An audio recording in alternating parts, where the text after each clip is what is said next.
સહજાત્મ સ્વરૂપ પરમ ગુરુ. બોલો.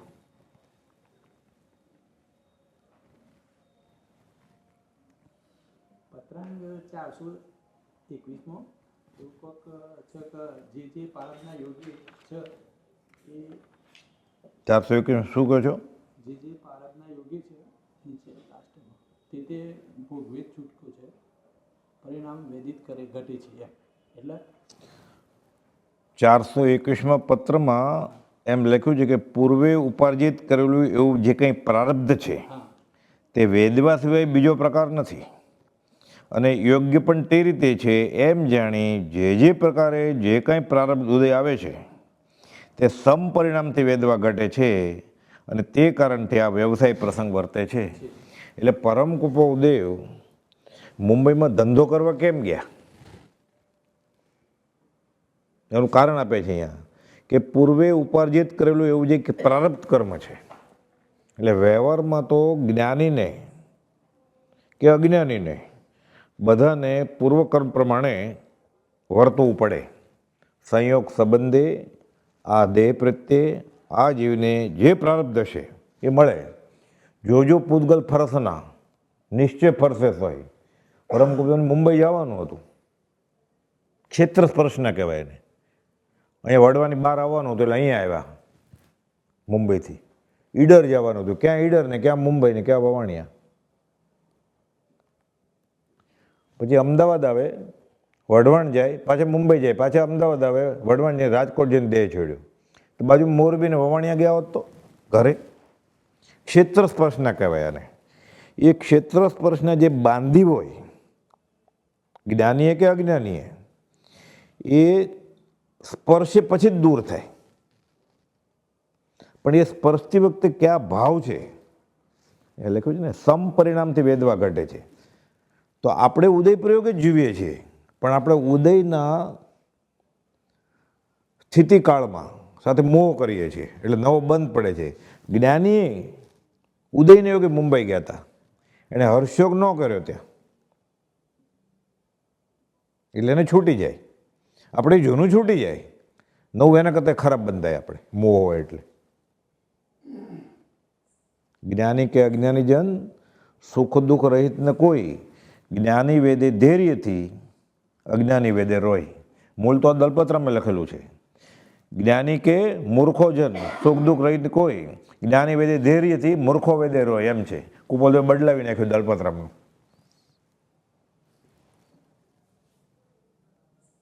કવિ દલપત્રમ નામ સાંભળ્યું છે? સ્કૂલમાં કવિતા આવે એની. ઊંટ કહે આ સભામાં અન્યનું તો એક વાંકું આપના 18 છે. એ દલપત્રમે લખ્યું છે. નિંદા કરે ને બીજાની કે આવો છે, આનું પૂંછડું લાંબુ, આની ચાંચ બહુ મોટી છે, કે આના આંખ એમ છે. બધાને તો એક વાંકું છે કે તારા તો 18 છે ઊંટને કે છે.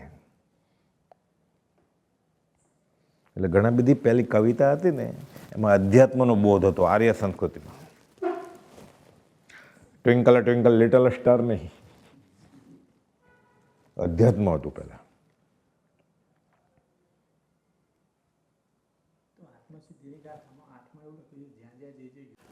એ તો કર્મ બંધ અને એનું ફળ કેમ મળે એની વાત કરી છે. 493મો પત્ર છે ને, તમે જે બોલો છો ને એ કર્મ કેવી રીતે ફળ આપે એની વાત છે, અને અહીંયા તો કેમ વર્તવું એની વાત છે. ભોક્તામાં કીધું તમે કે સાકર ખાવાથી સાકરનું ફળ, અગ્નિ સ્પર્શથી અગ્નિસ્પર્શનું ફળ, હિમને સ્પર્શ કરવાથી હિમ સ્પર્શનું ફળ. અહીંયા શું કહેવા માગે છે કે જે પ્રકારનું કર્મ એણે બાંધ્યું હોય, તો કર્મ શું કર્યું એણે? બરફને અડ્યો તો ઠંડુ લાગવાનું, અગ્નિને અડ્યો તો ગરમ લાગવાનું. અહીંયા તો આત્મભોક્તા છે એ વાત કરે છે. અને ત્યાં જે છે કે પૂર્વે કર્મ બાંધેલા છે, જ્ઞાની કે અજ્ઞાની કોઈએ, અજ્ઞાન અવસ્થામાં બાંધેલા કર્મ જ્ઞાનીને જ્ઞાન થયા પછી પણ ઉદયમાં આવે, પણ જ્ઞાની ત્યાં સમતાથી સમપણે વર્તે ત્યાં. એટલે નવો બંધનો હેતુ ન થાય, જૂનું તો ભોગવવું જ પડે. એને કમાવા જવું પડ્યું, એને પરણવું પડ્યું. તો આને પરણવું શબ્દ આવે ને તો અત્યારે ગલગલિયા થાય જ પાછું, એને યાદ આવે કે હું ફેરા ફરેલો, કેવો આનંદ. ટાઈમ મળે તો આલ્બમે જોઈ લે, હારે લાવ્યો હોય તો, કે ફોટા જોઈ લે ફોનમાં. તો જ્ઞાની એમ કે છે કે અમારે ક્યાં માથે આવ્યું, જિજ્ઞાસા નથી છતાં પૂર્વકર્મ કાં ઘેરે છે? તો આપણે પરણું કે લગ્ન આવે એટલે આપણને આવો ત્રાસ થાય, આ શબ્દ આવે ત્યારે. કુપોદુને લગ્નની તિથિ નક્કી થઈ ગઈ છે ત્યારે એમ કહે છે લેખિતન હૃદય ત્યાગી. એટલે આ તો સમજાય જ નહીં દશા કુપોદુની અત્યારે તો આપણને, પણ ત્યાં સંપણે જ્ઞાની એ વેદે, એટલે હર્ષક ન કરે, એને આનંદ ન થાય. તો આપણે જમવા જાય ને સ્વાદિષ્ટ રસોઈ હોય તો આપણને દુઃખ થાય, આપણે વધારે પૈસા કમાય દુઃખ થાય આપણને. કે કાંઈ ઘરાગી ન હોય ત્યારે મંદિરમાં આવે તો એને દુઃખ થાય છે જ્ઞાનીને કે મારે આત્માના ઉપયોગમાંથી બહાર આવીને ધંધો કરવો પડે છે. તરત જ ઉપયોગ વાળી લે, થોડો ખેંચાય તોય. ગાંધીજી કહે છે પરિચય નોંધમાં કે હું બ્રીફલેસ બેરિસ્ટર હતો, એટલે કોઈ કેસ નહોતો, વકીલ થઈ ગયા હતા પણ કોઈ કેસ નહોતો આવ્યો, એટલે બ્રીફલેસ બેરિસ્ટર. રોજ બપોરા ગાળવા કે ત્યાં જાતો કવિશ્રી પાસે, ગાંધીજી કવિ કહેતા પેઢીએ. પછી કે 75,000 80,000નો ઘરાક એ જમાનામાં આવે, હીરા મોતીનો વેપાર કરે, કે રેજીમભાઈ કવિ ડાયરી પડી હોય તરત જ લખી નાખતા ક્યાંક, ટપકાવતા આત્માનું હાથ નોંધા બધી. અને હું હજી વિચાર કરતો કે આવડો મોટો ઘરાક, એ તો વકીલ હતા તોય તરત જ ઉપયોગ વાળી લે. તો આપણને બધી વસ્તુમાં આનંદ આવે છે અને નથી ગમતું એમાં દુઃખ થાય છે. એટલે સંપૂર્ણ એટલે શું? સુખ સમયમાં છકી ન જવું, દુઃખમાં હિંમત ન હારવી, સુખ દુઃખ સદા ટકતા નથી એ નીતિ ઉરે આણવી. જૈનેતરમાં કહે છે સુખ દુઃખ મનમાં ના આણીએ, ઘટ સાથે રે ઘડિયા, ટાળ્યા કોઈના નવ ટળે, કર્મબંધ ના જડિયા, રઘુનાથના જડિયા. તો દશરથ રાજા રામ સાથે મેં શું ગુનો કર્યો મને સજા કરે?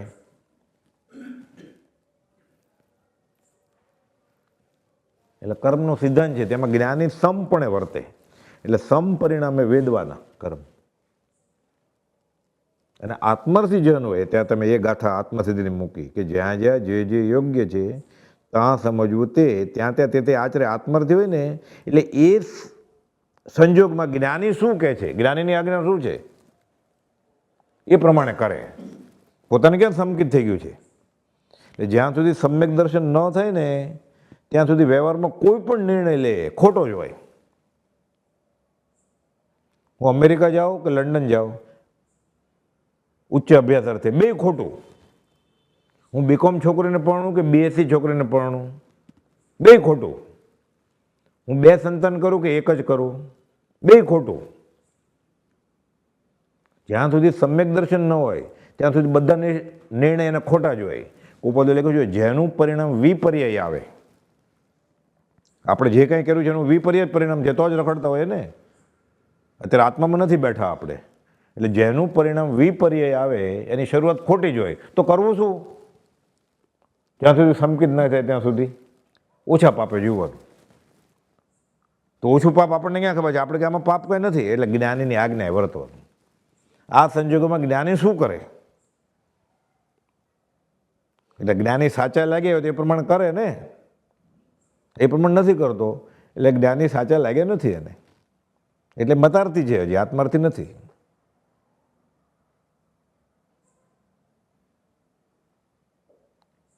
જ્ઞાનીએ તો એમ કહ્યું છે કે મુમુક્ષુનો ત્યાગ સત્પુરુષ કરતાં વધી જવો પડે.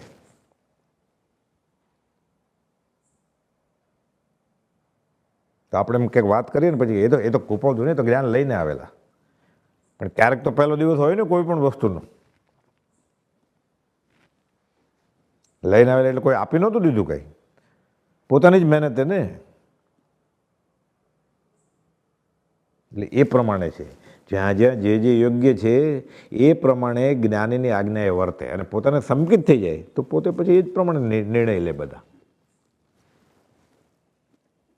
પણ આપણે હજી સુધી જે કંઈ કર્યું છે એનું પરિણામ વિપર્યય ઊંધું જ આવ્યું છે ને, એટલે નક્કી અને સમ્યક દર્શન નહોતું. હોય સમ્યક દર્શન તો અહીંયા હોય જ નહીં ને. એટલે વચનામાં 64માં સિદ્ધાંત મૂક્યો છે કુપોલદેવે. એટલે આપણે ઓછા પાપે જીવવાનું અને જ્ઞાનીની આજ્ઞા પ્રમાણે જ્ઞાનીએ શું કહ્યું છે કે આવા સંજોગોમાં શું કરવું હમણાં પત્રમાં આવેલું ને, તમે નહોતા. વેદની આવે ત્યારે શું કરવું, ઈષ્ટનો વિયોગ થાય તો શું કરવું, તકલીફ પડે વ્યવહારિક તો શું કરવું. જ્ઞાનીએ કહ્યું છે પ્રમાણે, એ પ્રમાણે આચરે. જેટલે અંશે આચરે એટલે અંશે મુમુક્ષતા પ્રગટી કહેવાય. જેટલે અંશે ન આચરે કે અવળા ઉપાય કરે એટલે અંશે મતાર્થી છે.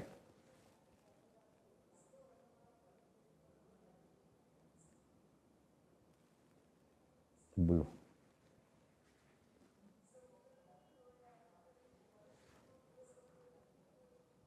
પછી તો બહુ અઘરું છે પાછું, પણ હજી તો આપણે મુમુક્ષતા નથી આવી એટલે પછી ગોપાલદેવ એમ કહ્યું છે કે લક્ષ્મીને પૈસાને ઊંચી જાતના કાકરા સમજે. ત્યાં જ આપણે અટકી જાય ને તરત જ.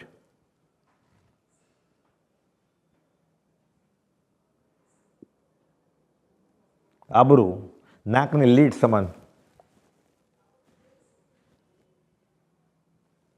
સત્તા કે પરમ પુરુષ દશાનું વર્ણન કર્યું છે ગોપાલદેવ 781માં બનારસદાસજીના નાટકની ગાથા, સમયસર નાટકની. ત્યારે જે અધ્યાત્મની પરાકાષ્ઠાએ પહોંચ્યો હોય, દેહધારી પરમાત્માના લક્ષણ છે. હોય મુમુક્ષુ છે, પણ દેહધારી મુમુક્ષુ પરમાત્મા રૂપ છે.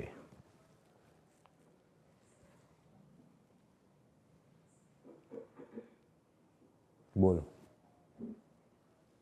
નીચસો નરેશ પદ, એમાં એમ લખ્યું છે, કિત્સો કનક જાકે નીચસો નરેશ પદ. એટલે એને સત્તા કે રાજગાદી મળે ને એટલે નીચ પદ મળ્યું એમ માને. તો નાના એવા ગામડામાં સરપંચ તોય પાર્ટી રાખે છે. 35% આવ્યો હોય તો પાર્ટી, કે અમારા ગામનું ગૌરવ કે પાર્ટી આપે કે ગામને જમણવાર. 36%માં એને 100%માં કંઈ ન રાખ્યું કે એમાં આનંદ નહીં કરવાનો, સુખમાં છકી નહીં જવાનું. એટલે આપણો આદર્શ કેવો છે આ દાખલો. નાની વાતમાં અંગૂઠા ઉપરથી જાય ને, કેટલું બફમ ચાલી રહ્યું છે.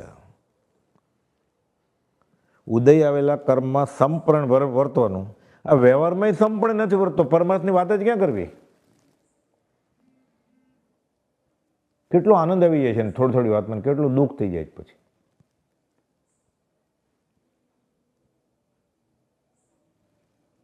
અરે લોકો નવા બૂટ લઈને વોટ્સઅપના ડીપી મૂકે છે, ન્યૂ પરચેસ, નવું છોકરું, ન્યૂ અરાઇવલ. અરે બ્રહ્માનો વંશ શરૂ કર્યો તે નવું છોકરું.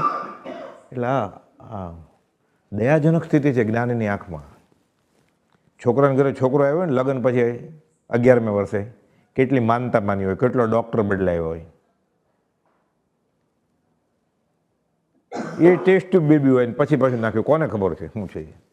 તો મૂકે ન્યૂ અરાઇવલ. અરે, અને બધા પાછા એને જવાબે આપે પછી બધા કુપાલદેવવાળાએ આમ કરીને. પછી આમ ન થાય, જવું જ પડે ને નીચે. જન્મે ફરીવાર જન્મે તો જ રખડે ને. આ સારી વાત છે, એને પૂર્ણ પ્રતીતિ છે કે આ સારી વસ્તુ છે, એટલે ફરીવાર જન્મશે જ ને. તો જન્મે ક્યારે, ફરીવાર મરે તો ને, એટલે જન્મ મરણ ક્યારે કરશે. અને ગયા સમયમાં આ તો ચકડોળમાં બેઠો છે. મનુષ્ય ભાવ તો આ ફરીવાર પાછો મનુષ્ય થવાનો છે, અને પછી એ પાછો મનુષ્ય, અને પછી 8 વર્ષ થવાનો છે. આ ભૂલથી મળી ગયો છે. ગોપાલદેવે લખ્યું છે, કાકતાલીન ન્યાયથી મળ્યો છે મનુષ્યને. દાખલો આપ્યો છે, ચણા શેકતો હોય ને ભઠ્ઠીમાં, ભઠ્ઠીના અંગારો હોય, એક ચણો ઉડી જાય. કાકતાલીન ન્યાય. કાગડો તાડગોલાના ઝાડ ઉપર બેઠો, કાચો તાડગુલો હોય ને હાથી ખેંચે તોય ન તૂટે. કાગડો બેઠો ને તૂટી ગયો, કેમ? પાકી ગયો તો, ખરવાનું હતું એ. કાકતાલીન ન્યાય એટલે ફ્લુકમાં, અનાયાસે. કાઠિયાવાડી ભાષામાં કહેવાય અઠ્ઠે ગઠ્ઠે પડી ગયો તાડગોલો. કાકતાલીન ન્યાયથી આપણે મનુષ્ય દેહ મળ્યો છે. તો હવે કરી લે, પણ આમાંથી વાપરી લે. હવે આપણને બધાને અકામ નિર્જરાથી મનુષ્ય દેહ મળેલો છે, સકામ નિર્જરાથી નહીં. સકામ નિર્જરાથી મળ્યો હોય ને એની દશા આપણે જેવી ન હોય.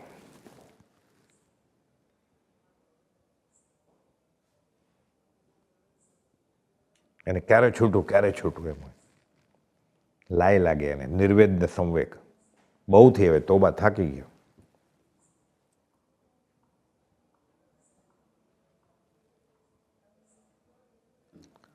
અને સંગ એવો છે, આ સંગને યોગે જીવ ભૂલે છે. સંગને યોગે ફૂલે છે.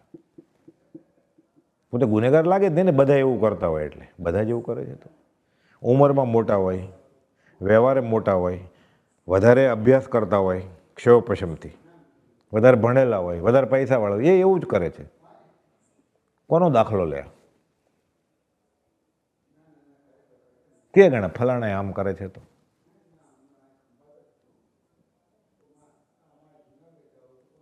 વર્તે સદગુરુ લક્ષ તો સંકિત તેને ભાખ્યું.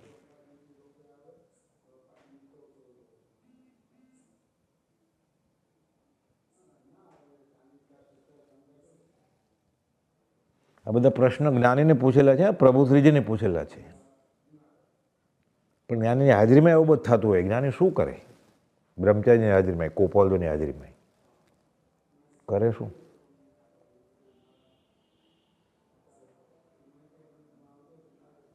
ખાલી દૂધપાક બનાવેલો અંબાલાલભાઈ તો 1 મહિનો બધાને શાકે નહીં ખાવાનો.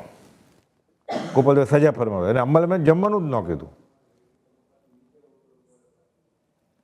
અત્યારે એવું કર્યું કોઈ આવે જ નહીં ને, આમે નથી આવતા કોઈ, પછી કોણ આવે?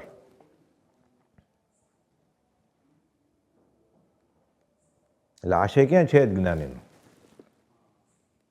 પછી શું એવું હોય, ભાંગ્યું તોય ભરું જ ને. પરમ કૃપાળુ દેવ કી જય.